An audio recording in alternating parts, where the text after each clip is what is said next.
وقال الذين كفروا لا تسمعوا لهذا القرآن والغوا فيه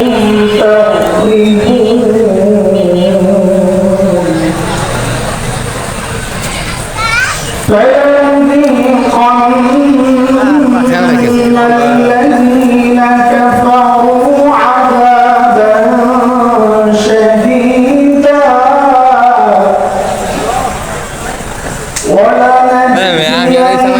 ولنجزينهم أسوأ الذي كانوا يعملون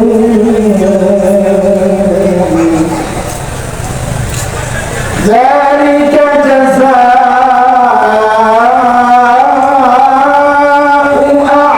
أعداء الله النار لهم فيها دار الخلد جزاء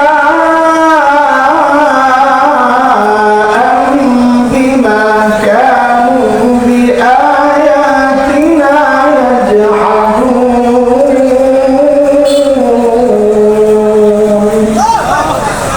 آمنت بالله صدق الله العلي العظيم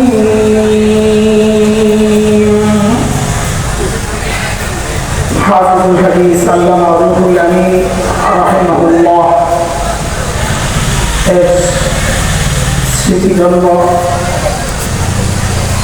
ও তার মাগফিরাত কামনায় অনুষ্ঠিত 5 দিন ব্যাপী তাফসীর কোরআন মাহফিলের আজকে প্রথম দিবসের চলতি অধিবেশনের মোহতারাম সভাপতি অতিথিবৃন্দ হাজরাতে ওলামায়ে কেরাম এবং দূর দূরান্ত থেকে আগত ইসলাম প্রিয় সুধী সমাজ, প্রিয় ছাত্র ভাইয়েরা, যুবক বন্ধুরা, পর্দার আড়ালের মা ও বোন, আল্লাহ সুবহানাহু ওয়া তাআলা অশেষ মেহেরবানি করুণা দয়া যে মহান মালিক লাখো কোটি মানুষ থেকে বাছাই করে দিন এই মাহফিলে আমাকে আপনাকে আসার বসার কিছু কথা বলা ও শোনার তৌফিক দান করেছেন। সেজন্যই মহান রবের শুকরিয়া আদায় করি, জবান খুলে প্রাণ খুলে কালিমাত শুকর উচ্চারণ করি আলহামদুলিল্লাহ। আলহামদুলিল্লাহ, অত্যন্ত চমৎকার আয়োজন। ভিতরের হালত তো জানা নেই, গেটআপ সেটআপ তো ভালোই লাগতেছে। বৃষ্টি একটু ঝামেলা হয়েছে আপনাদের, কিন্তু অনেকের জন্য তো এটা অনেক রহমতের, আমাদের জন্যও রহমতের। আল্লাহ যখন যা মুনাসিব আমাদের জন্য আল্লাহ তাই করেন। বাহ্যিকভাবে হয়তো আমাদের কাছে ভালো লাগতেছে না, নিশ্চয়ই এর মধ্যে আমাদের জন্য মঙ্গল আছে। আলহামদুলিল্লাহ। লম্বা সময় যেহেতু মাহফিল, অনেক বুজুর্গ আসবেন, দেশের শ্রেষ্ঠ বয়ান যারা করেন তারা আছেন আপনাদের আমন্ত্রিত অতিথি হিসাবে। আমার আগেও যিনি বয়ান করছিলেন কোরআন থেকে সুন্দর কথাগুলো বলছিলেন। যেহেতু তাফসীর কোরআন মাহফিল হবে 5 দিন, কাজী কোরআনের শুরুর যে অবস্থা ছিল যখন কোরআন নাযিল হয়েছিল, ওই সময়ের একটা বিষয় আমি আপনাদের সামনে তুলে ধরতে চাই, যা বর্তমানেও আমরা ফেস করতেছি। সেটা হচ্ছে সূরা হামিম আস-সিজদা 1, 26, 27, 28 নম্বর 3টা আয়াত আমি বলেছি। মূলত আলোচনা 26 নম্বর আয়াত। আল্লাহ তাআলা বলতেছেন কাফেরদের একটা বক্তব্য। আমি যে আয়াতগুলো পড়ছি, ইমাম কুরতুবী রাহমাতুল্লাহি আলাইহি হযরত ইবনে আব্বাস রাদিয়াল্লাহু তাআলা আনহুর উদ্ধৃতিতে একটা হাদিস এনেছেন যে এই আয়াতগুলো আল্লাহ মক্কার কাফেরদের সম্পর্কে নাযিল করেছেন। কাদের সম্পর্কে একটু বলেন তো? আমার সাথে কথা বলা লাগবে, আমি কিন্তু একা একা কথা বলতে পারি। আমার বয়ানের স্টাইল, আমি কথা বলি, কথা নেই, ওই এক লাইনে চলবো ইনশাআল্লাহ। আপনারাও মনোযোগ সহ শুনলেন, শুরুর কথাগুলো একটু এলোমেলো মনে হবে, বিষয়টা কি একটু বুঝেন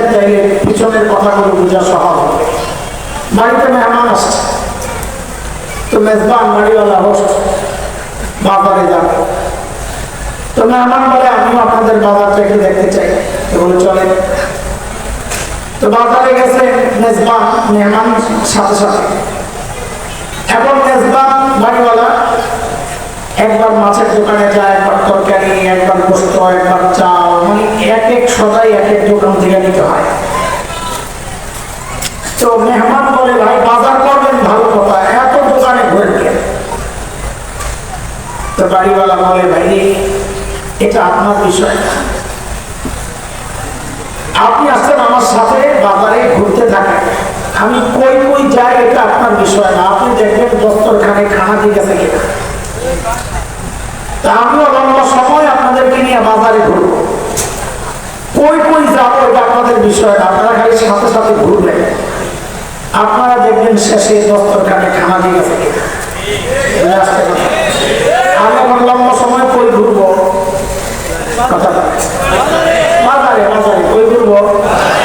আপনাদের কাজ হলো মনোযোগ সহকারে আমাকে ফলো করা, আবার বাজারে হারাই গেলে কিন্তু খানা মিলবে না, হারানো যাবে না, গলি গলির অনেক চিপা চাপা দিয়া বাজারে ঘুরবো। তো ইমাম কুরতুবী হযরত ইবনে আব্বাসের বরাতে যে রিওয়ায়াত এনেছেন সেটা হচ্ছে এই আয়াতগুলো আল্লাহ মক্কার কাফেরদের সম্পর্কে নাযিল করেছেন। কাদের সম্পর্কে? মক্কার কাফির নবী আলাইহিস সালাম দুনিয়ায় আসার আগেও তো ছিলেন না, ওদের সম্পর্কে না, নবীর নবুয়তের পরের যে কাফের, মানে আমরা যদি এক কথায় বলি তো আবু জাহেলদের সম্পর্কে নাযিল করেছে। এবার আপনারা আমাকে বলেন এই আয়াতগুলো আল্লাহ কাদের সম্পর্কে নাযিল করেছে? আবার বলেন আবু জাহেলদের। সবাই মক্কার কাফের এখন বুঝানোর জন্য বলা, কাদের সম্পর্কে? আবু জাহেলদের দুইটা বক্তব্য হয় আয়াতে ফুটে উঠছে। কি সেটা? আল্লাহ বলেন وقال الذين كفروا لا تسمعوا لهذا القرآن والغوا فيه لعلكم تغلبون। যারা কাফির তারা বলে এই কোরআন শুনবা না, এই এক বলা। ওয়ালগাউ ফীহি, যেখানে কোরআনের চর্চা হবে, তিলাওয়াত হবে, মাহফিল হবে, তালিম হবে, ওখানে যারা হট্টগোল তৈরি করবা। সহজভাবে যদি আমরা বলি নিজেও শুনবা না, কাউকে শুনতেও দিবা না। কেন? যে তোমরা কোরআন ওয়ালাদের বিরুদ্ধে যদি জয়ী হতে চাও, রাস্তায় চাই ওদেরকে কোরআন থেকে দূরে সরায় দাও, লাআল্লাকুম তাগলিবুন, তাইলে আশা করা যায় তোমরা জয়ী হবা বা জয়ী থাকবা। তাইলে কাফেরদের বক্তব্যের মূল পয়েন্ট দুইটা, কোরআন নিজে শুনবা না, কাউকে শুনতে দিবা না। ঠিক আছে? মূলত বক্তব্যটা কাফেরদের না, মূলত বক্তব্যটা ইবলিসের। কারণ ইবলিসের চূড়ান্ত টার্গেট হচ্ছে বান্দাকে রব থেকে বিচ্ছিন্ন করা। এটা ইবলিসের চূড়ান্ত টার্গেট। বলে কই পাইছেন? ইবলিস নিজে আল্লাহকে বলেছে। সূরা আরাফ ৮ নম্বর পারা, সূরাতুল আরাফ ১৬ নম্বর আয়াত। ইবলিসের বক্তব্য আল্লাহ আমাদেরকে শোনাইছেন। কি বলে ইবলিস? আল্লাহ বলছেন قال فبما أغويتني لأقعدن لهم صراطك المستقيم। আল্লাহ যাদের কারণে আমাদের তাড়াইছেন আমি ওদেরকে ছাড়ব না। ইবলিসকে আল্লাহ তাড়াইছেন কাদের কারণে? জোরে বলে, আমার সাথে কথা বলা লাগবে। আল্লাহ ইবলিসকে তাড়াইছেন কাদের কারণে? ইবলিসের শয়তানিতে আপনারা বলে গেছেন। ইবলিসকে আল্লাহ বনি আদমের কারণে তাড়ান নাই, ইবলিসকে আল্লাহ ইবলিসের অপরাধের কারণে তাড়াইছেন। নিজের দাঁড় আরেকজনের কাঁধে চাপায়া দেওয়া, এটা হয়তো আগের সরকারের স্টাইল, এটা ইবলিস থেকে শেখা। আল্লাহ যাদের কারণে আমার তাড়াইছেন, কাদের কারণে তাড়াইছেন? তোর অপরাধের কারণে তোরে তাড়াইছেন। ঠিক আছে কথা? ইবলিস এটা টার্গেট বানাইছে রব থেকে বান্দারে বিচ্ছিন্ন করে। কেমনে? ওই তারা যে রাস্তা ধরে আপনার কাছে আসবে সিরাতে মুস্তাকিম, আমি ওই রাস্তায় বসে যাব। সিরাতে মুস্তাকিম মানে কোরআন আল কারীম, এটা একটা ব্যাখ্যা। তার মানে ইবলিসের চূড়ান্ত টার্গেট হচ্ছে বান্দাকে রব থেকে বিচ্ছিন্ন করাইতে চাইলে বান্দাকে কোরআন থেকে দূরে সরায়া দাও, বান্দা অটোমেটিক রব থেকে বিচ্ছিন্ন হয়ে যাবে।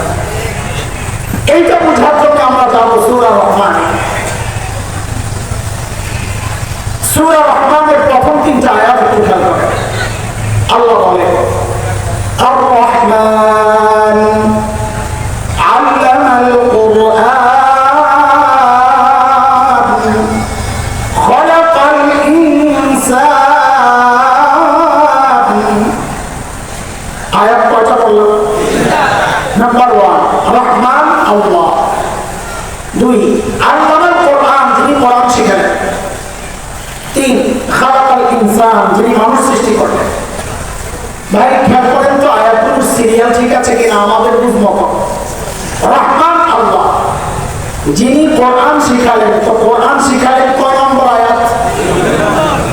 এরপর আল্লাহ বলতেছেন যিনি মানুষ সৃষ্টি করলেন, তো মানুষ সৃষ্টি করলেন কয় নম্বর আয়াত? কোরআন শিক্ষা কয় নম্বরে? মানুষ সৃষ্টি কয় নম্বরে? আসলে বাস্তবে আমরা আগে কোরআন শিখছি না, আল্লাহ আগে আমাদেরকে মানুষ বানাইছে? আমরা দুনিয়ায় আগে আসছি না কোরআন আগে শিখছি? তো সেই হিসাবে সিরিয়াল তো উল্টানোর কথা। আর রহমান খালাকাল ইনসান আল্লামাহুল কোরআন, রহমান এই আল্লাহ যিনি মানুষ সৃষ্টি করেছেন সেই মানুষকে কোরআন শিখিয়েছেন। আমাদের বুঝমতো সিরিয়াল এমন হওয়ার কথা, তাই কিনা? সিরিয়াল আকপিস হয়েছে কিনা আপনাদের বুঝে আসছে কিনা বলেন। না বুঝে আসলে বলবেন, আমি আবার বলবো, কিন্তু বুঝা ছাড়া এক কদম আগে বাড়া যাবে না। আমরা এখানে বুঝতে আসছি, আমরা ওয়াজ শুনতে আসি। ওয়াজ মানে আমরা মনে করি একটা মাস চলতে থাকবে, কিছু মাঝে মাঝে গজল, মাঝে মাঝে কিছু কৌতুক, মাঝে মাঝে মক্কা মদিনার আযান। এখন ওয়াজ বলতে আমরা এটা বুঝছি না, বুঝতে ওয়াজ একটা ক্লাস। এখানে আগে তোরা পুরো কথা বুঝে তারপর যাওয়া লাগবে একটা মেসেজ নিয়ে, একটা শিক্ষা নিয়ে। তো এই জন্য আমাদের বুঝমতো কোরআন শিক্ষার ব্যাপারটা 3য় নম্বরে যাওয়ার কথা আয়াতের, মানুষ সৃষ্টি আগে। তো আল্লাহ তাআলা যেটা বলছেন বান্দা কথা ঠিকই আছে, কিন্তু কোরআন শিক্ষার বিষয়টা আমি আগে কেন আনলাম? অনেক জবাব মুফাসসিররা দিয়েছেন, আমরা 2টা জবাব দিব। একটা বোঝানোর জন্য, আরেকটা আমাদেরকে আলোচনাকে আগায় নেওয়ার জন্য। আগে বোঝানোর বিষয়টা শোনেন। আল্লাহ কোরআন শিক্ষার ব্যাপার আগে কেন আনলেন? আল্লাহ দেখায় দিচ্ছে না মানুষ আমি তোমাকে আগে বানাইছি, কিন্তু মনে রেখো যতক্ষণ পর্যন্ত তুমি কোরআন শিক্ষায় শিক্ষিত না হবা ততক্ষণ পর্যন্ত নিজেকে মানুষ পরিচয় দিতে পারবা না। মানুষ পরিচয় তখনই দিবা যখন আগে কোরআন শিক্ষায় তুমি শিক্ষিত হও। এটা একটা উদাহরণ দিয়ে বুঝলেন। তাসলিমা নাসরিন নাম মনে আছে না? ভুলে গেছে? এই মহাব্বতে চাকরি ভুলে যায়। ওই মহিলা এক বই লেখছে, সেখানে তার এক বক্তব্য আছে, আমার পেটের মালিকানা, এখানে আমি বাচ্চা থেকে নিব, এটা আমার ইচ্ছা। আমি যেখান থেকে খুশি সেখান থেকে বাচ্চা নিব। নাউজুবিল্লাহ বলছে? আরে না, আলহামদুলিল্লাহ। কোন মানে আর ভাই বিশ্বাস আস্থা রাখেন, আলহামদুলিল্লাহ। আবার কয় নাউজুবিল্লাহ। আমি বলি আলহামদুলিল্লাহ করতে কয় নাউজুবিল্লাহ। আবার কয় নাউজুবিল্লাহ। আপনি একজন বলতে আলহামদুলিল্লাহ। কেন আলহামদুলিল্লাহ? আর শুনে তাসলিমার এই বক্তব্যের কারণে আল্লাহ কালামের সিরিয়াল উঠে আসছে। কেন? আল্লাহ যে বলছেন কোরআন শিক্ষায় শিক্ষিত না হলে তুমি দেখতে মানুষ, আসলে মানুষ না। তাসলিমায় তার বক্তব্য দিয়ে আল্লাহ এই কথার সত্য প্রমাণ করেছে। কেন? কারণ যেখান থেকে খুশি, তাসলিমা যেহেতু কোরআন শিক্ষায় শিক্ষিত না, তো তার মধ্যে এমন কথা বের হবে। কারণ যেখান থেকে খুশি সেখান থেকে পেটের মধ্যে বাচ্চা নেওয়া, এটা তো মানুষের কাজ নয়, এটা তো কুত্তার কাজ। আল্লাহর কথাই ঠিক। আমি যেহেতু কোরআন শিক্ষায় শিক্ষিত না, এজন্য আমি দেখতে মানুষ, আসলে একটা সুন্নাহ কুত্তি। কোন কুত্তি?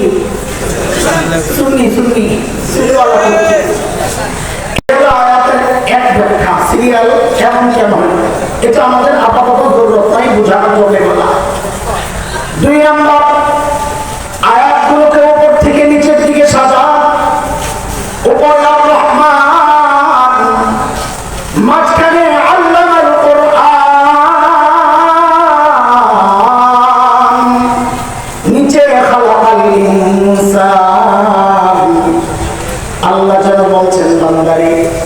আমি রহমান উপরে, তুমি মানুষ নিচে। বলেন তো প্রথম আয়াত কি? আর রহমান, মাঝখানে কোরআন, নিচে ইনসান। আল্লাহ যখন বলছেন বান্দারে আমি রহমান উপরে, তুমি মানুষ নিচে, আমি রহমান আর তুমি মানুষের মধ্যে যদি সম্পর্ক করতে চাও, দুনিয়ার কোন ইজম আর তন্ত্রে মন্ত্রে কাজ হবে না। রাস্তা একটাই, রহমান আর বান্দার মাঝখান দিয়া কোরআন ঢুকায়া দাও। মাঝখানে কোরআন ঢুকলে তো বান্দার রহমানের সাথে সম্পর্ক হবে। মাঝখান দিয়ে কোরআন সরে যাবে, বান্দাও রহমান থেকে বিচ্ছিন্ন হয়ে যাবে। এই খবর শয়তানের আছে না? বলেন আছে না? শয়তান এই জন্য আমাকে আপনাকে কোরআন থেকে দূরে সরাতে চায়। কেন? কারণ ও জানে রহমান থেকে বিচ্ছিন্ন করতে হলে এর বিকল্প কোনো রাস্তা নেই। কিন্তু শয়তান কোনো বাটপা না চালাক। বলে সময় কম, এই জন্য অত সাইডের কথা আমি যাবো না, একটু সহজে আমাকে সাপোর্ট দেয় কথা বলে। শয়তান চালাক না বাটপা? বাটপা দুইটাই না, চালাক না। চালাক যে সে রব চিনে, যে ভাই আমি আসতেছিলাম তেলাওয়াত করতেছিলেন। চালাক কাকে বলে? ইন্না ফি খালকিস সামাওয়াতি ওয়াল আরদি ওয়া ইখতিলাফিল লাইলি ওয়ান নাহার লাআয়াতিন লিউলিল আলবাব। যার মাথায় মগজ আছে, ও সৃষ্টির এই কাজ করতে। বুঝা গেল যে স্রষ্টা চিনে নাই, সে চালাক না, সে বাটপা। শয়তান খালি বাটপা না, সাথে আরো কিছু আছে। কি বাটপা? ওরে বাটপা। শয়তান হলো ওরে বাটপা, বাটপারের মাস্টার। সুবহানাল্লাহ। বাটপার কোনোদিন মানুষকে এক পদ্ধতিতে ধোঁকা দেয় না, ধরা পড়ে যাবে। শয়তান মানুষকে রব থেকে যে বিচ্ছিন্ন করবে, পদ্ধতি একটা গ্রহণ করবে না, এটা শয়তানের চ্যালেঞ্জ। সূরা আরাফ আয়াত 17, শয়তানের সেই চ্যালেঞ্জটা আল্লাহ আমাদেরকে জানাইয়া দিয়েছেন। শয়তান কি বলে? থুম্মা লাআতিয়ান্নাহুম মিন বাইনি আইদিহিম ওয়া মিন খালফিহিম ওয়া আন আইমানিহিম ওয়া আন শামাইলিহিম ওয়া লা তাজিদু আকসারাহুম শাকিরিন। শয়তান বলে আল্লাহ আমি সামনে দিয়া, পেছন দিয়া, বাম দিয়া, বাম দিয়া ধোঁকা দিই। আমি দিক বলবো, আপনারা নাম্বার বলবেন। সামনে দিয়া, পেছন দিয়া, ডান দিয়া, বাম দিয়া। মাশাআল্লাহ। কোন কোন মুফাসসির বলেছেন শয়তান একজন মানুষকে ধোঁকা দেওয়ার ক্ষেত্রে কমপক্ষে 4টা পদ্ধতি গ্রহণ করে। কয়টা? এই কথার প্রমাণ আবার 2 আয়াত পরে আছে। এখন তো 16, 17 বললাম, 18, 19 মাঝখানে 20, 21 নম্বর আয়াতে আল্লাহ দেখায় দিয়েছে আমার বাবা মাকে শয়তান যখন ধোঁকা দিছে, পদ্ধতি একটা গ্রহণ করে নাই, 4টা পদ্ধতি গ্রহণ করছে। কয়টা? এই কেমন এলোমেলো লাগতেছে কথাবার্তা? আমি আসি কোথায়? কোথায়? মাথায় রেখে নজরে আছে। আল্লাহ বলতেছেন কি শুনে? সূরা আরাফ 20, 21 নম্বর আয়াত। فوسوس لهما الشيطان ليبدي لهما ما وري عنهما من سوآتهما وقال ما منعكما ربكما عن هذه الشجرة إلا أن تكونا ملكين أو تكونا من الخالدين وقاسمهما إني لكما لمن الناصحين। বলেন পদ্ধতি কয়টা? বলেন না। এই যে আয়াতে আল্লাহ দেখাইছেন আমার বাবা মাকে ধোঁকা দেওয়ার ক্ষেত্রে শয়তান কয় পদ্ধতি গ্রহণ করছে? 1 নম্বর যায় বলে মা নাহাকুমা রাব্বুকুমা আন হাযিহি শাজারা। হুজুর ফল খান না কেন? ফল কেন খান? তো বলে আল্লাহ নিষেধ করছে। আরে হুজুর মানুষ তো কিছুই বুঝে না, 4 দেয়ালের ভিতরে থাকে। শুনে আল্লাহ কেন নিষেধ করছে বুঝেন নাই তো? আল্লাহ নিষেধটা বুঝছেন আপনারা? কি তো শয়তানটা গ্রামারের পেয়ে দিয়েছে, এটা হুজুররা ওই ছোট্ট বাচ্চারা মৌলবীরা সাথে বুঝে মারে বানা কেনার পেয়ে দিয়েছে। ও ধরেন আপনারা বুঝেন এই লাইনে 10টা কাঁঠাল গাছ আছে, আল্লাহ কইছে এই গাছের কাছে যাইবা না, আল্লাহ তাআলা বাহা বিশ্বাস। শয়তান যায় জিজ্ঞেস করে ফল কেন খান না, আল্লাহ যাইতে নিষেধ করছে। আরে আল্লাহর বান্দা আশাজলা কইছে আল্লাহ এই যে 1 নম্বর গাছ ওটার কাছে যাইতে নিষেধ করছে, আর ওটা 9 গাছ আছে ওটা তো না করে দেয়। দেখছেন নি কালাম, আল্লাহর কালামের সর্বপ্রথম ব্যাখ্যা দিল কি? মুফাসসির হুজুরের নাম কি? হ্যাঁ বলেন না কথা বলেন। মুফাসসির হুজুরের নাম আর বলেন তাও ব্যাখ্যা দিতেছে কার সাথে? একজন নবীর সাথে। কার সাথে?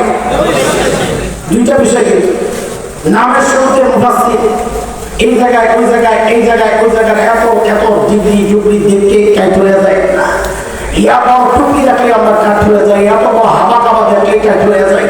হুজুরের সাথে আরো কয়জন আসে ল্যাপটপ সামনে, আরে বাপরে বাপ কি এক অবস্থা, সুবহানাল্লাহ। লেখাপড়া পাস করে দেখেন শুদ্ধ করে কোরআন শরীফ পড়তে পারে না, জায়গা মতো ধরে ফেলে দাও।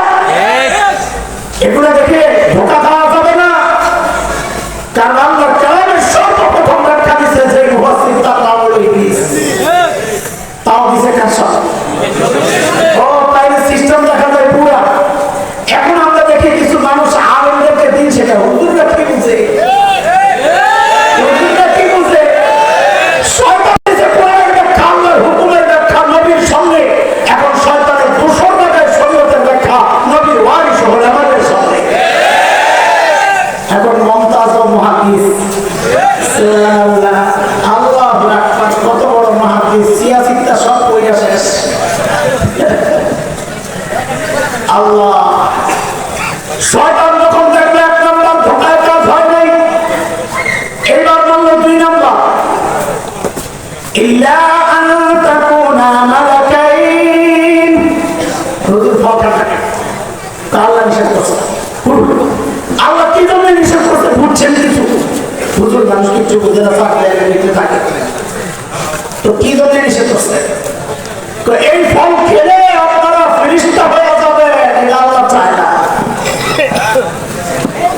নাউযুবিল্লাহ বুঝতে বললেন আগে শুনে লো কি ধোঁকা এখানে। আহলুস সুন্নাহ ওয়াল জামাতের আকীদা হচ্ছে সমস্ত নবীর মর্যাদা সমস্ত ফেরেশতার উপরে। বলেন নবীর দাম বেশি না ফেরেশতাদের দাম বেশি? কার দাম বেশি? নবীর দাম। তাইলে হযরত আদম একজন নবী, তিনি তার চেয়ে কম দামি ফেরেশতা হতে যাবেন কোন দুঃখে? যেমন এই ধোঁকা এখন দেওয়া হয় মাদ্রাসাওয়ালাদের, ইংরেজি বিজ্ঞান এটা ওটা শিখান কেন? তো একজন আগে ডাক্তার হবে, ইঞ্জিনিয়ার হবে, সুবহানাল্লাহ। ওই ডাক্তার বলে না আপনি কি কোরআন হাদিস পড়েন, বলে কেন? যেন একজন ডাক্তার আলেম হয়ে হয়, ওখানে যায় পরামর্শ দাও না, মাদ্রাসায় কেন পরামর্শ? আলেমকে ডাক্তার কেন বানাইতে চাও? ডাক্তারকে কেন আলেম বানাইতে চাও না? জিজ্ঞেস করো। শয়তান চাইছে নবীরে ফেরেশতা বানাইতে, ওরা চায় আলেমকে ডাক্তার বানাইতে। সিস্টেম একটাই। শয়তান যখন দেখলো 2 নম্বর ধোঁকায় কাজ হয় না, এইবার মাসে 3 নম্বর মুলা মুলা মুলা তুলাইছে কি? আও তাকুনা মিনাল খালিদিন।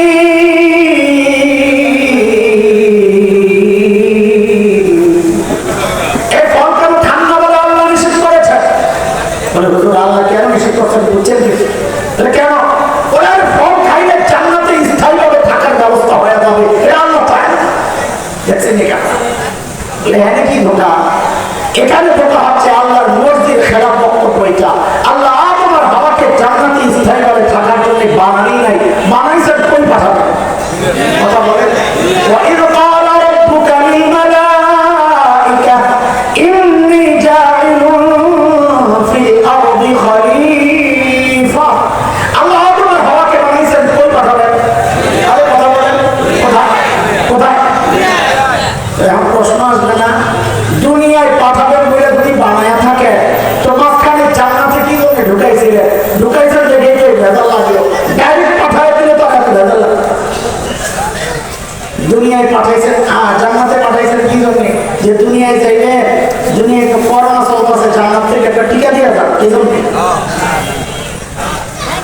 গাড়ির তেল দেওয়ার জন্য। তো কি জন্যে বুঝাই আল্লাহ কেন জান্নাত থেকে আমার মা বাবাকে ঘুরাই আনছে? দোস্ত সূরা তাওবার 111 নম্বর আয়াত 11 নম্বর পারা 3য় পৃষ্ঠা। আল্লাহ তাআলা আমার আপনার কাছে জান্নাত বিক্রির প্রস্তাব করেছেন। ইন্নাল্লাহা আশতারা মিনাল মুমিনিনা আনফুসাহুম ওয়া আমওয়ালাহুম বিআন্না লাহুমুল জান্নাহ। জান্নাত কিনতে রাজি দেখি তো আল্লাহু আকবার। মাশাআল্লাহ, আপনারা তাড়াতাড়ি আপনারা মাশাআল্লাহ, আল্লাহ কবুল করে। জান্নাত কেনার জন্য রাজি হয়েছেন? জান্নাত দেখছেন? এই তো লাগাই দিব ভেজাল মাসালা দিবেন মুফতি সাহেবরা যে কোনো জিনিস না দেখে কেনা যায় না। পানির নিচে মাছ চলবে না, মামলা হস্তান্তরযোগ্য। আমরা আরবিতে বলি মাকরুহ তাসকির। আসমান দিয়ে একটা উড়ে যায়, হুজুরের নরম পায়ে বলে হুজুর 100 টাকা দেন। হুজুর মনে করছে আমাকে চাইছে, হয় সাহায্য মর্মর হাসানা দুটোই তো সব দিছে। দেওয়ার পরে কি করে হুজুর ওই যে আসমান দিয়ে একটা উড়ে যেতেছে আপনার কাছে নিচে লাইলাম, বেচা কিনা হইব কেন? ওই মাল হস্তান্তরযোগ্য না। এটি বেচা কেনার মৌলিক শর্ত, মোটা দাগের কিছু শর্ত। তো জান্নাত তো আমরা দেখি নাই, না দেখে কেনার জন্য রেডি হইলাম। ওই জন্যই তো নাস্তিক মুরতাদরা বলে আমরা নাকি অন্ধবিশ্বাসী, জান্নাত না দেখে কেনার জন্য বিশ্বাস করে ফেলছি। ও ভাই, আমরা অন্ধবিশ্বাসী না বুঝে শুনে বিশ্বাসী? কেমনি বুঝে শুনে বিশ্বাসী? জান্নাত তো না দেখে কেনার জন্য রেডি হইলাম, রাখেন নিয়ে আপনারও এই রাজনীতি বসে থাকে। রাজনীতি মেয়েদেরকে বিয়ে দিলে শ্বশুর বাড়ি দেখার জন্য মেয়ে নিজে যায় না গার্জিয়ান যায়? হ্যাঁ, গার্জিয়ান যায়। কিন্তু ঢাকা আবার মেয়ে 2 রকম। এক মেয়ে মা বাবার ভাগ্য সন্তান, ওর সামনে বিয়ে সামনে আলাপ হইলে লজ্জায় শেষ, আর ঘরে চলে যাবে। ভাবি বা কাজিন বা অন্য কোনো মুরব্বীরে পাঠাইব, বাবা মাকে বলে আমার দেখার দরকার নাই, শোনার দরকার নাই, জানার দরকার নাই, ওনাদের দেখাই আমার দেখা, আমি রাজি, আমি চলবো না, দেখতে হবে না। এটা হলো বাক্য সন্তান হইলে এই কথা বলবে। আর মাইয়া যদি হয় শাহবাগের স্লোগান কম না, ওই ব্যক্তির সামনে বিয়ের প্রস্তাব দিলে বলবো হ্যাঁ আমার আগেরটা কি হবে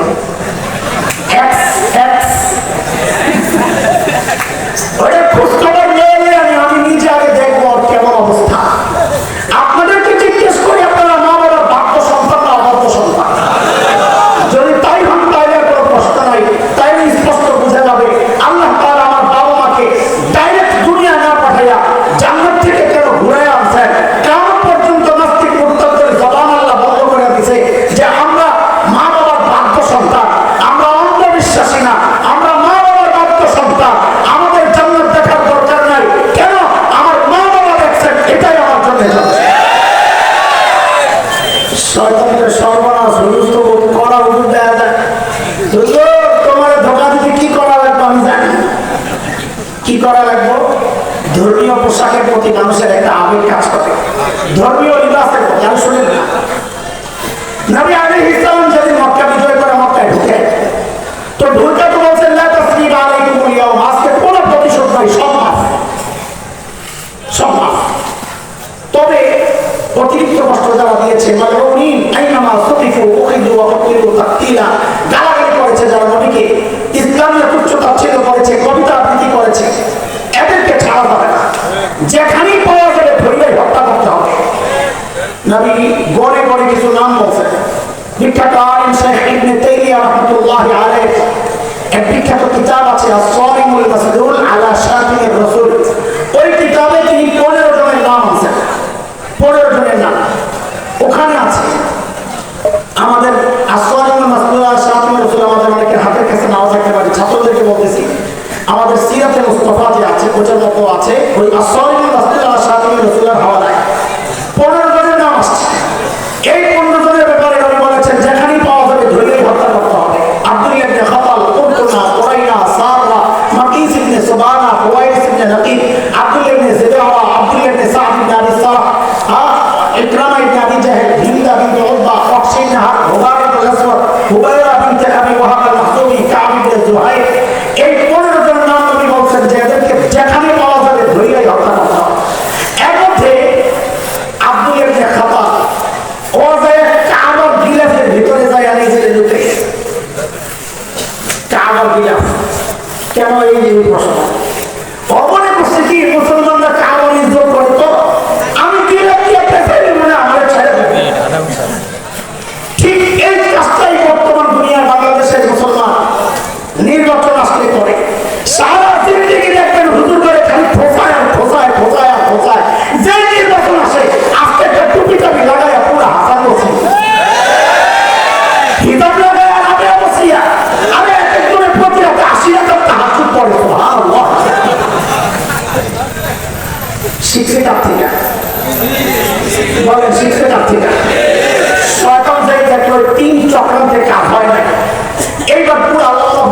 খেতে দেবো।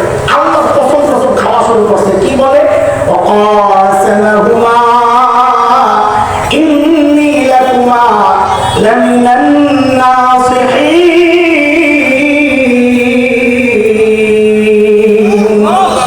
আল্লাহর কসম খাওয়া আমি আপনার হিতাকাঙ্ক্ষী। সুবহানাল্লাহ। শয়তানরা হিতাকাঙ্ক্ষী হয়, তার শত্রু লাগে না। আমেরিকা, ভারত, ইসরায়েল যাদের বন্ধু হয় তাদের যেমন শত্রু লাগে না। বুঝলেন না এই কথাটা? ভারত আমাদের বন্ধু, বন্ধু, বন্ধু। কিছু হইলে খালি হুমকি দেয়, কিছু হইলে হুমকি দেয়, ওরা আমাদের বন্ধু। এইরকম বন্ধু থাকলে এই দেশের স্বাধীনতা থাকে না। এইরকম বন্ধু থাকলে সার্বভৌমত্ব হুমকির মতো থাকে। এটা যত দ্রুত বুঝতে পারবে যে ওরা কোনোদিন আমাদের বন্ধু হতে পারবে না, ততদিন এদেশের স্বাধীনতা সার্বভৌমত্ব টিকে থাকবে। শয়তান চার পদ্ধতির লাস্ট যখন আল্লাহ কথার নাম শুরু করছে, বাবা মা মনে করছেন আল্লাহর নাম নিয়ে কেউ মিথ্যা কথা বলবে, এটা কি হইতে পারে? বাস ফল খায়। তো শয়তান ধোঁকা দেওয়ার ক্ষেত্রে কয়টা পদ্ধতি গ্রহণ করছে? বলেন কয়টা? দোস্ত শোনেন, ওই যে বলেছিলাম মক্কার কাফির মানে আবু জাহেলরা, ওরা দিন থেকে আমাকে আপনাকে দূরে সরানোর জন্য যে কথাগুলো বলতো, লা তাসমাউ লিহাযাল কুরআন ওয়ালগাউ ফীহি। শয়তান যেহেতু বার্তা ওই যুগের কাফিরদেরকে দিয়া কোরআন থেকে দূরে সরাইতে ডাইরেক্ট বক্তব্য দেওয়া হয়েছে। এই যুগের শয়তানের অনুসারীদেরকে দিয়া ডাইরেক্ট বক্তব্য দেওয়া হয় না, পদ্ধতি চেঞ্জ করেছে। যেমন এক এক সময় এক এক পদ্ধতি আসে। আপনাদের সামনে আমি কিছু এই সময়ের পদ্ধতি দেখায় আমি সতর্ক করার জন্য। বাংলাদেশে 65,500 প্লাস প্রাইমারি স্কুল আছে, আছে না? আমি তো প্রাইমারি স্কুলে পড়ি নাই, মূর্খ মানুষ, চার দেয়ালের ভিতরের মানুষ। তো প্রাইমারি স্কুলে তো ইংরেজি বই নেই। আমি বলবেন, আমি বলবেন আপনি পড়ছেন না প্রাইমারি স্কুলে, চার দেয়ালের ভিতরে পাবি। আমি আপনি এই জন্য বললাম ইংরেজি বই আছে, শিক্ষক তো নাই। আছে কি বলে? বাংলা বই আছে, ওটার তো শিক্ষক নাই। বিজ্ঞান আছে, ওইটার তো শিক্ষক নাই। বিজ্ঞান আছে, ও অঙ্ক বইয়ের শিক্ষক নাই, ওটারও আছে। গর্ব করে 92% মুসলমানের দেশ আমাদের, অথচ আপনার দেশে সব সাবজেক্টের বই আছে, শিক্ষকও আছে। একটা অসহায় বই, ইসলাম শিক্ষা বই তো আছে, কিন্তু শিক্ষক নাই। কোরআন থেকে দূরে সরানোর শয়তানি প্রক্রিয়াগুলো একটু চোখে আনন্দ দিয়ে দেখাচ্ছি। বই তো আছে, শিক্ষক নাই। বহুদিন থেকে ওলামারা দাবি করে আসছিল শিক্ষক নিয়োগ দেওয়ার জন্য, ধর্মীয় শিক্ষক। তারা কর্মবাক্য করেই নাই। বর্তমান আমাদের কাজের চেপে বসা এক গজব, তারা নতুন সিদ্ধান্ত প্রজ্ঞাপন জারি করেছিল যে 65,500 প্লাস প্রাইমারি স্কুলে, আল্লাহ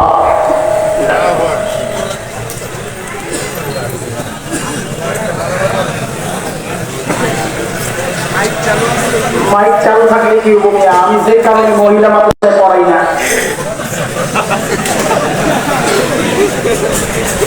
মহিলা মাদ্রাসায় পড়াই না, শ্রোতা দেখা যায় না। আর এখন আমার কয় মাইক চালু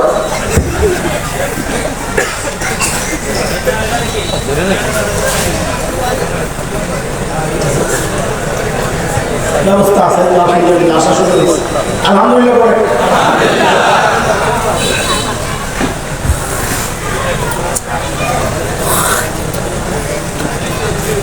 আচ্ছা, মোটামুটি দেখা যাচ্ছে। আমি বলি আপনারা শোনেন, নতুন এক প্রজ্ঞাপন জারি করলো ইউনুস সরকার। কি সেটা? এই প্রাইমারি স্কুলগুলোতে ধর্মীয় শিক্ষক নয়, তারা সিদ্ধান্ত নিল গ্রামের শিক্ষক নিয়োগ দিবে। হট্টগোল তৈরি করার পদ্ধতি। আমার সন্তান আমার ট্যাক্সের টাকায় আমার সন্তানকে গান শিখাবে। দোস্ত, আমি আমার সন্তান বলছি, মানে আপনাদের সন্তান। কারণ এই ঘোড়া টিমের সিলেবাস মৌলবীর সন্তান পড়ে না। মৌলবীর সন্তান পালা পালা রসুল্লাহ পড়ে, পড়বে ইনশাআল্লাহ।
কাটা গেছে? বলেন না, কি কাটা গেছে? লেজ কাটা গেছে। ওই বানানা আরো কিছুদিন পর লক্ষ্য করলে তার শরীর থেকে সমস্ত পশম ঝরে যাচ্ছে, শুধু মুষ্টি আছে, পশম ঝরে যেতেছে। ওই বানানা আরো কিছুদিন পর খেয়াল করলো তার মেরুদণ্ড সোজা হইয়া সে মানুষের মতো হয়ে গেছে। এরপর সে কি করবো, চিড়িয়াখানার গেটের সামনে আইসা জোর একটা হুঙ্কার ছাড়ছে, কি বইলা, আই এম জাফর ইকবাল। কি বলছে? বলেন বলেন, আরে কি বলেছে? আপনাদের পলাতক নেত্রী এই কথিত বানরের সন্তানকে আইনা আপনার সন্তানের সিলেবাস তৈরির দায়িত্ব দিয়েছিল। সেই দায়িত্ব বলো আমাকে, আপনাকে বানরের সন্তান তার গবেষণায় দেখানোর চেষ্টা করেছে।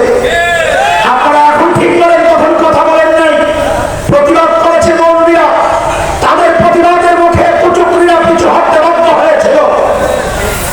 আপনারা প্রতিবাদ তো করেন নাই, বরং পুরোপুরি পোড়া কপাল প্রতিবাদী আলেমদের বিরুদ্ধে চলন করেছে। এটাকে রাজনৈতিক বক্তব্য আখ্যা দেওয়ার চেষ্টা করছে। দুঃখ সব জায়গায় রাজনীতি তালাশ করলেন না। এটা আমার ইমানের ব্যাপার, এটা আমার বিশ্বাসের ব্যাপার, এটা আমার আকীদার চেতনার ব্যাপার, এটা আমার অস্তিত্বের ব্যাপার।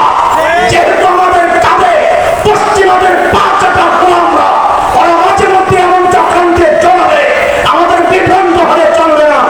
আমাদের মুখোমুখি না, আমাদের বিরুদ্ধে চলুন না।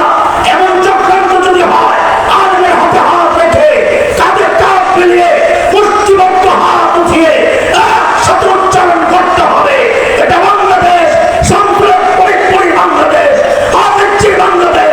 এই জমিনে নাস্তিকতার চর্চা করতে দেওয়া হবে না।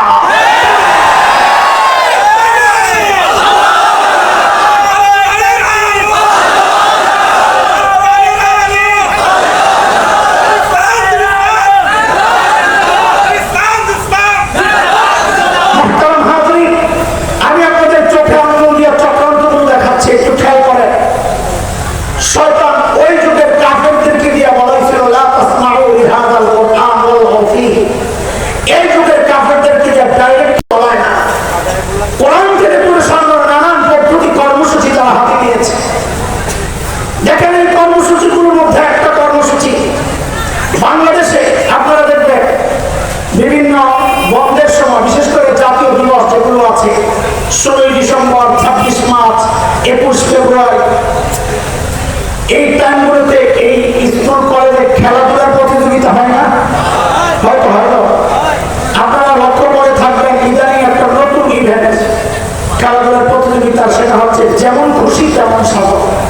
দেখেছেন তো? বাচ্চারা নানান সাজে তাদের পারফরমেন্স দেখায়, পারফর্ম করে। এর মধ্যে ইদানিং লক্ষ্য করা যাচ্ছে একটা নতুন সাজ, সেটা হচ্ছে একটা ছোট্ট বাচ্চাকে হুজুর সাজায়, দাড়ি গুলি লাগায়, টুপিটা দিয়ে লাগায়, আর একটা ছোট্ট মেয়েকে যুবতী মেয়ে সাজায়। ওরা বিচারকের অডিয়েন্সের সামনে যায়, অভিনয় করে দেখায় কি ওই ছোট্ট হুজুরটা ওই যুবতী মেয়ের কাপড় ধরে টানাটানি করে, বুঝায় এটা 71-এর দৃশ্য, 71-এর এই মৌলবীরা এইভাবে আমার মা বাবার ইজ্জতকে হরণ করেছে। উদাহরণ নাম্বার 1। উদাহরণ নাম্বার 2, বাংলাদেশের টেলিভিশন, সিনেমা, থিয়েটার, নাটক যেমন সুস্থ হয়, সিনেমা হয়, সেখানে দুইটা চরিত্র থাকে, একটা ভিলেন চরিত্র, ক্যাপ্টেন চরিত্র,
আমাকে একজন জিজ্ঞেস করছে ও বাড়িঘর ভাঙলে ওরা কই যাবে, আমি ওদের তো বিশ্বাস করা মানবের সন্তান জঙ্গলে চলে যাবে, তাদের জন্য জঙ্গল মুক্ত, ওরা মানুষের সাথে থাকতে আসছে কেন? তাদের জায়গা তো জঙ্গলে, বানর থাকে বই, বানরতে থাকে জঙ্গলে চলে যাবে, দাদার বাড়ি চলে যাবে, আমাদের কি এখানে ঠেকা? মাত্রা ভালো দিয়ে শুনে, এটা হচ্ছে একটা প্রক্রিয়া শয়তানের। আমেরিকা থেকে এক চক্রান্ত শুরু হয়েছে আরো অনেকদিন আগ থেকে, সেটা হচ্ছে মানুষের মধ্যে মডারেট টাইপের যাওয়া আছে। মডারেট দুইটা শব্দ, একটা হচ্ছে মডারিস্ট আর একটা হচ্ছে মডারেট। মডারেটটা এটা আগে বুঝে, মডারেট হচ্ছে যারা ইসলামের বিধানগুলোকে এড়িয়ে বেরিয়ে চিপা চাপা দিয়ে বের করে নিয়ে যাবে। যেমন জিহাদ এক মজলুম শব্দ, ইসলামী বিধানে শরিয়ায় জিহাদের মতো এমন জুলুমের শিকার আর কোনো শব্দ হয় না। এদিক ওদিক নিয়ে যায়, আসল জায়গায় কেউ থাকতে চায় না।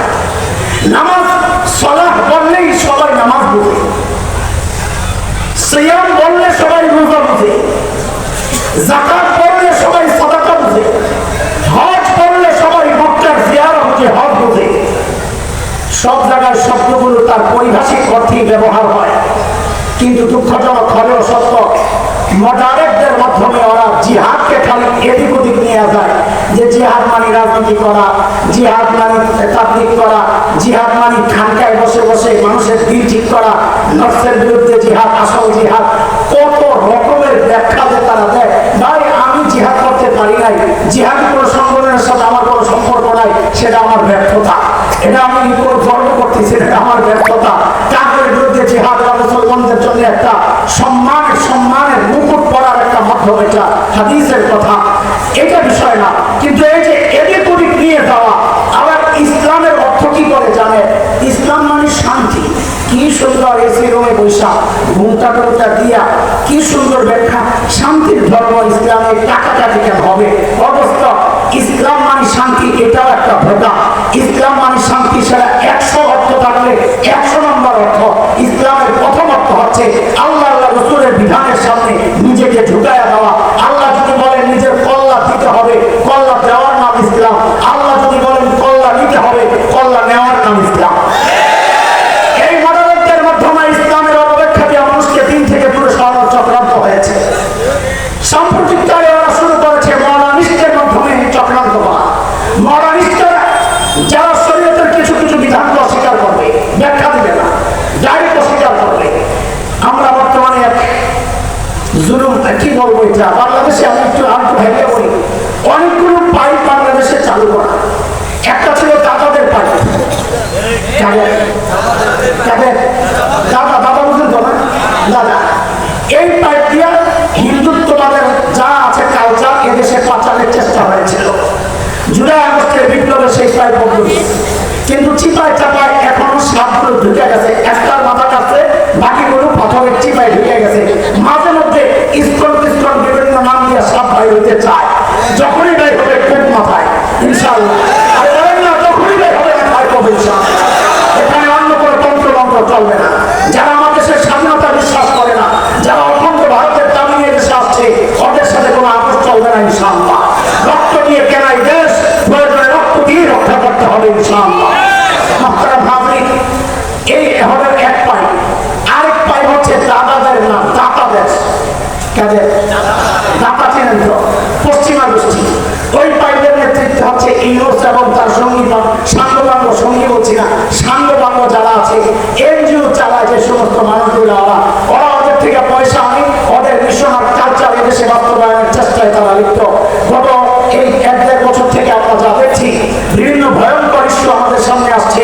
ট্রান্সজেন্ডারের মতো শুধু ইমান বিধ্বংসী নয়, সমাজ বিধ্বংসী এক কালচার এদেশে প্রতিষ্ঠা অলরেডি তারা স্বীকৃতি দিয়ে দিচ্ছে। নতুন করে নতুন নতুন সিস্টেম চালু হচ্ছে। বাংলাদেশের স্বাধীনতা, সার্বভৌমত্ব শেষ করার যা যা চক্রান্ত আছে সব তারা করছে। একজন বিখ্যাত গবেষক আছেন, তিনি জেনোসাইড ওয়াচের প্রতিষ্ঠাতা, জেনোসাইড ওয়াচ এর প্রতিষ্ঠাতা গ্রেগরি সেন্টেন্ট তার নাম। সে একটা আর্টিকেল লিখেছে, গোটা দুনিয়া এর কারণে সে বিখ্যাত হয়েছে। তার নাম হচ্ছে 10 Stages of Genocide। গণহত্যার জন্য 10টা স্টেপ স্টেপ আছে, স্টেজ আছে, ধাপ আছে। তারা ইতিমধ্যে তিনি লিখেছেন, দেখিয়েছেন। ভারত বিশেষ করে কাশ্মীর এবং আসামে 8ম স্টেজ চলতেছে গণহত্যা। খুব শিগগির ইসরায়েলের মতো গণহত্যায় তারা লিপ্ত হবে, সেই কিছু স্টেজ বাংলাদেশেও চালু হয়েছে। আমার বোনকে ফুসলিয়ে বিয়ে করা, হিন্দু ধর্মের ছেলেরা বিভিন্ন প্রক্রিয়ায় বিয়ে করা, একটা হচ্ছে সাইকোলজিক্যাল ওয়ার, আরেকটা হচ্ছে স্লিপিং পিল ওয়ার, ঘুমের ট্যাবলেট খাওয়া নষ্ট করে, আরেকটা হচ্ছে ব্ল্যাক ম্যাজিক ওয়ার, কালো জাদু করে নষ্ট করে, তাদের যুদ্ধ এগুলা নানান প্রক্রিয়ায় কত ঝামেলাতে চলছে। কয়েকটা বলবো আপনাদেরকে, এখন তারা শুরু করেছে নারী পুরুষের সমান অধিকার। নারী অধিকারের নামে বাবার সম্পত্তিতে নারী আর পুরুষের সমান অধিকার, এই একটা আওয়াজ উঠাচ্ছে। অবস্থ আপনারা বলে লিজ্জাকারি মিসলু হাযিল উনসায়াইন, সূরা নিসা আয়াত 11, 4 নম্বর পারা, 18 নম্বর পৃষ্ঠা। রব বলেছে ছেলে যা পাবে মেয়ে পাবে অর্ধেক, মেয়ে যা পাবে ছেলে পাবে ডবল। একটু চিৎকার করে বলেন তো, বাবার সম্পত্তিতে ছেলে মেয়ের এই যে বন্টন রীতি আর নীতি, এই সিস্টেমটা হাসান জামিলের, রহমানওয়ালাদের, হেফাজত ইসলামের, জামাত ইসলামের, জোরে বলেন, চিৎকার করে বলেন এই বিধানটা। আমাদের সবাই একসাথে বলতে হবে বিধানটা। জমিন যা বিধান চলবে, বলেন জমিন যা বিধান চলবে। কিন্তু আবার একটা ফন্দি আছে, মানুষের হৃদয়ে সংশয় তৈরি করে দিচ্ছে। কি একই বাবার ছেলে একই বাবার মেয়ে, বৈষম্য কেন? আমার এক মুসল্লি, এগুলো তো ব্রেন ওয়াশ মুসল্লি, এগুলোর ওয়াশ অনেক দিন ধরে হয়েছে। এমন এক মুসল্লি একদিন আসে আমাকে বলে, হুজুর যাই বলেন না কেন এই বিধানটা কেমন কেমন জানি লাগে। আমি তার কথা শেষ হওয়ার আগে চোখের দিকে তাকায় বলে দিচ্ছি, আপনার ইমানটা লইলেও আমার কেমন কেমন জানি লাগে। ঠিক আছে না কথা? আর কথা তো আমার না, এটা আল্লাহ কথা। কার? আল্লাহ। সূরা আহজাব 22 নম্বর পারা, 2য় পৃষ্ঠা, 36 নম্বর আয়াত। আল্লাহ বলে, ওমা কানা লিলমুমিনিন ওয়ালা মুমিনাতিন ইযা কাদাল্লাহু ওয়া রাসূলুহু আমরা আন ইয়াকুনা লাহুমুল খিয়ারাতু মিন আমরিহিম। আল্লাহর রাসূলের পুরো বিধান আসার পর কেমন কেমন লাগে এই কথা বলার কোনো সুযোগ নাই। মেনে নেওয়ার নাম ইসলাম। মেনে নেওয়ার নাম কি? তারপরে আপনার ভিতরে কেমন কেমন লাগতে পারে আমি একটু পরিষ্কার করে আমি চলে যাবো ইনশাআল্লাহ। ধরে এক বাবার এক ছেলে এক মেয়ে নানার বাড়ি যাবে। কই? বাবা নানার বাড়ি যাবো, যাও তো কিছু দাও। তো বাবা দিছে, মেয়ের দিছে 50 টাকা, ছেলের দিছে 100 টাকা। কত? 50 আর এখন তো নারীবাদীরা লাফায় আসছে, বৈষম্য। মেয়েটা কি দোষ করছে? একই বাবার ছেলে একই বাবার মেয়ে, পরে দিলেন 50, পরে দিলেন 100। পরের যে বাবার কথা ওইটা আর বলে না। পরবর্তীতে বাবা কি বলছেন? কি বলছে? বাবার ছেলের বাবা যাওয়ার সময় রিক্সা ভাড়া 50 টাকা লাগবে, আসার সময় 50 টাকা লাগবে, ভাড়াটা তুমি দিয়ে দিও। এখন বলে মেয়ের ব্যালেন্স আছে কত, ছেলের ব্যালেন্স আছে কত? এখন বাস্তবে আসলে ঠকছে কে? বাহ্যিকভাবে, বাস্তবে না, বাহ্যিকভাবে ঠকছে কে? জিতছে কে? কেউ ঠকে নাই, কেউ জিতে নাই। এটা হচ্ছে ন্যায্য বন্টন।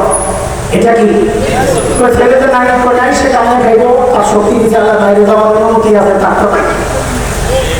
বিষয়টা আরেকটু ভালো করে বুঝছে। ধরেন আমাদের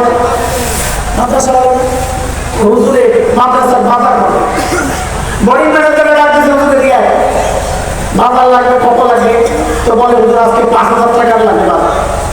তো হুজুর আলমারি খুললা বইনা করে 5000 টাকা দিছে। কি জন্যে? সবাই বলেন তো কি জন্যে? কত? কি জন্যে?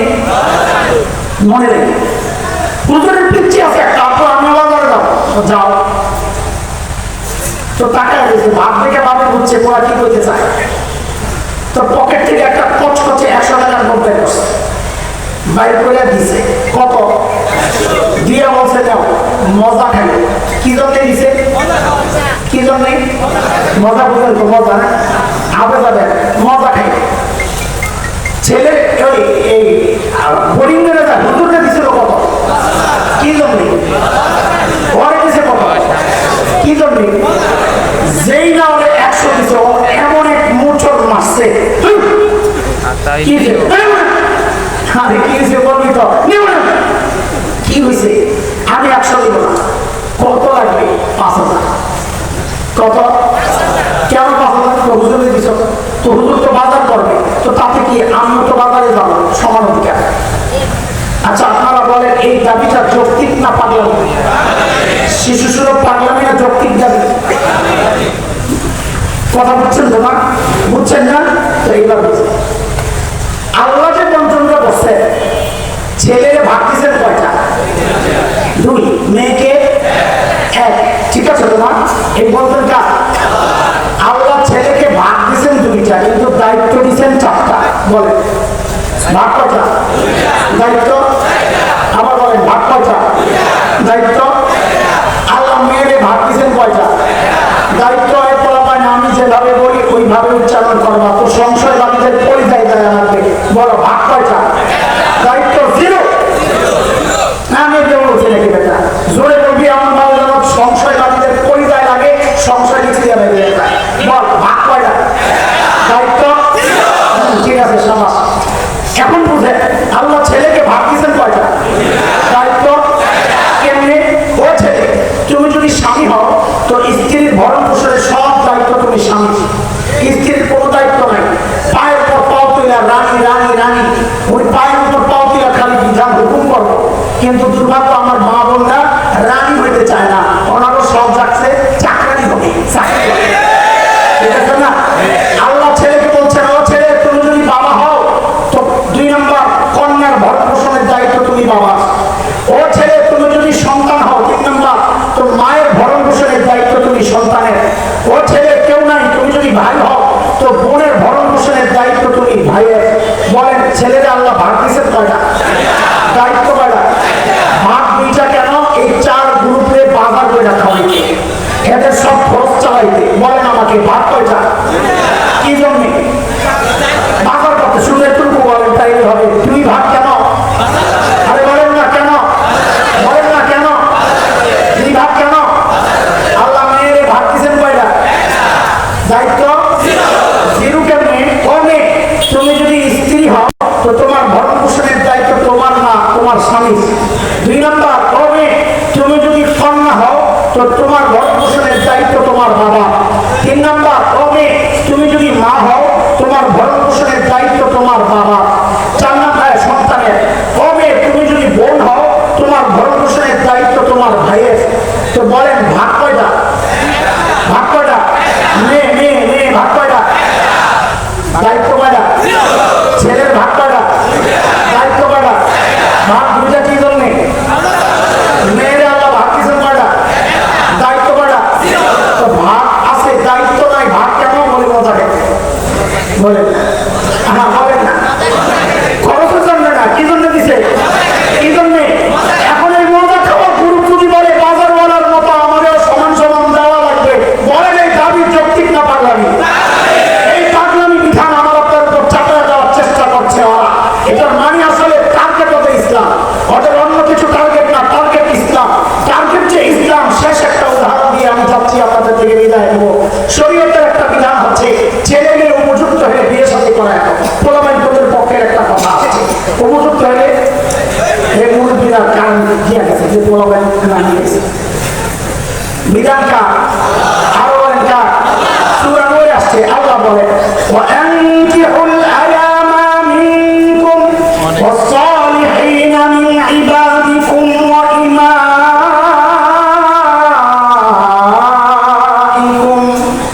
ইন ইয়াকুনু ফুকারা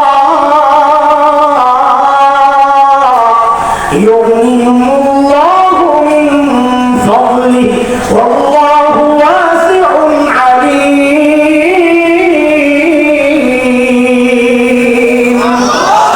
ছেলেদের উপযুক্ত হয়েছে বিয়ে করে। শয়তান আরে ওরা যদি তাড়াতাড়ি বিয়ে করে তা আমার কাম কেন? কি শয়তানের কামকে যেন বিয়ে দেরি করা কেন? বলে খালি শব্দ শয়তানের। বিয়ে দেরি করলে শয়তানের কি লাভ? দোস্ত বিয়ে যত দেরি হবে জেনা তত সহজ হবে কিনা? জিনা তত ছড়াবে। ওরা দেখলো বিয়ে তো আটকানো যাবে না, তো শয়তান বুদ্ধি দিছে মন্দের ভালো কাম একটা কর। বলে কি কয়েকটা নির্দিষ্ট বয়স ঠিক করে যাবে যে এই বয়সের নিচে বিয়ে করবো, তো বাল্য বিয়ের মামলা খাই না দিছে নিয়ে আটকে। ওদের টার্গেট আসলে ইসলাম, বাল্য বিয়ে ঠেক দেওয়া না। খেয়াল করে প্রমাণ দিচ্ছি, 3-4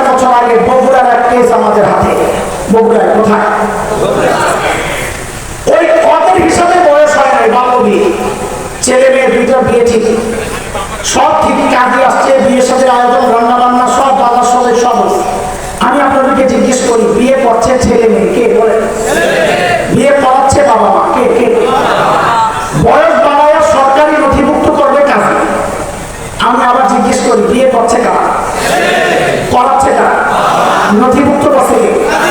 সব রেডি, খাওয়া দাওয়া পাকানি বুকানি শেষ। শেষ মুহূর্তে ইমাম সাহেবের দরকার কবুলটা পড়ে। হুজুরের ডাকা ছিল, হুজুরের মুখে পান ছিল, পান না পড়ে দুধ দিয়ে আসে, বিকালের বাজারের ব্যবস্থা হয়েছে, বেচারা কি করবে? আয়েশা খানের বিয়ের মজলিসে বসছে, কে জানি পুলিশকে খবর দিছে ওখানে বাল্য বিয়ে হইতেছে। সাথে সাথে পুলিশ আইসা কাউরে ধরে নেই, ধরছে ইমাম সাহেব, গ্রেফতার করছে কারে? খেয়াল করেন, খেয়াল করেন, ধরছে কারে? পুলিশ ধরলো না ছেলে মেয়েকে, বিয়ে করছে কারা? করাচ্ছে কারা? লেখছে কে? পুলিশ ধরলো না ছেলে মেয়ে, পুলিশ ধরলো না বাবা মাকে, পুলিশ ধরলো না কাজীকে, পুলিশ ধরলো ইমামকে। কেন? ইমামের কি দোষ? দোষ বুঝি না, টার্গেট ইসলাম।